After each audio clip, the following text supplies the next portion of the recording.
I remember, when my mom went out and bought a chicken from one of the big grocery stores. My grandmother was a little reluctant, but she cooked it up.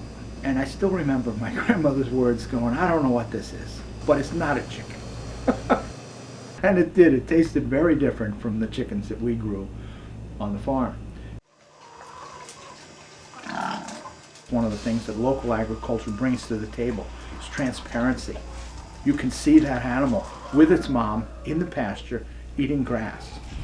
And you realizing that everything used to be produced within that food shed.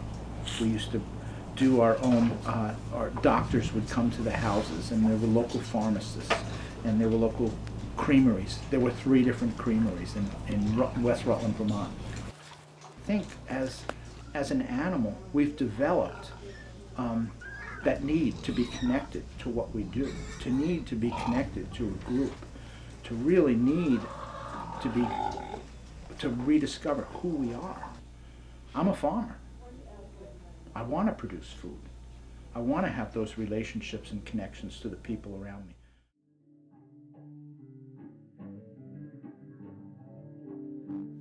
If you look at human history, we've gone at it with oil and machinery that multiplies our power for 60 years. And back to recorded time, previously we've been doing it with animal power and sun power. That's a huge change in the dynamics. But since the dominant paradigm is it's the economy, stupid, and those are the measures, and our rate of return is the measure, that's completely unnatural. There is nothing in nature that understands compounding interest. A field of corn doesn't understand compounding interest. The health of farming is the measure for how out of whack our abstract world of the economy is. And that farmers can't make it in the economy tells you how far the economic paradigm has gone from the natural world. And when they can't make it, those two are really worlds apart, and we're in a dangerous spot. And you see that in all sorts of ways, from unprecedented weather changes to drought, starvation, things of that sort.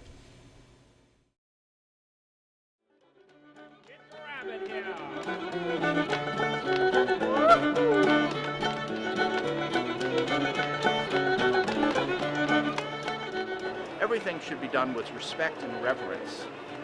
Know that your life is sustained by the consumption of another life form.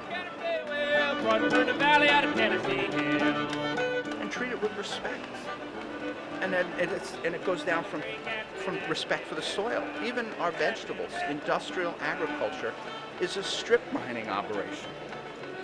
And it's driven by one thing, profit. And it's based on it's a yield-based system. Local agriculture, the rebirth that's happening right now, involves walking a little lighter, understanding we want to basically look at Mother Nature and not view her as an adversary, but view her as doing it the right way, and basically using her and trying to imitate what she does within the natural boundaries. You get a healthier plant. You get a plant if you feed the soil and you set the tables. You feed the microbes first and set the table for the plant. It'll always make the right nutritional decisions. And then its immune system is intact and is capable of fighting off disease and insect. Not always, but we can't do it either. But we can do it better, and they can do it better, if the nutritional base is satisfied first. And so I really think it's important to basically go back to the past and recreate community and recreate local food sources. There is such an incredible possibility for the future. But you know what? We all have to really want it. We all have to really work for it. And we have to throw the message away. We have to create our own truth. And recognize that we're all in this mess together. Ain't any of us getting out alive. Back to the restaurant? I don't know. I was in it for a little bit since I graduated. And why is the government protecting the large company that says it's prejudiced us for the small producers in Vermont to say they don't use hormones? How is that prejudiced against you? If I say my son's handsome, that doesn't mean I've called my daughter ugly. But for the government, they understand that distinction.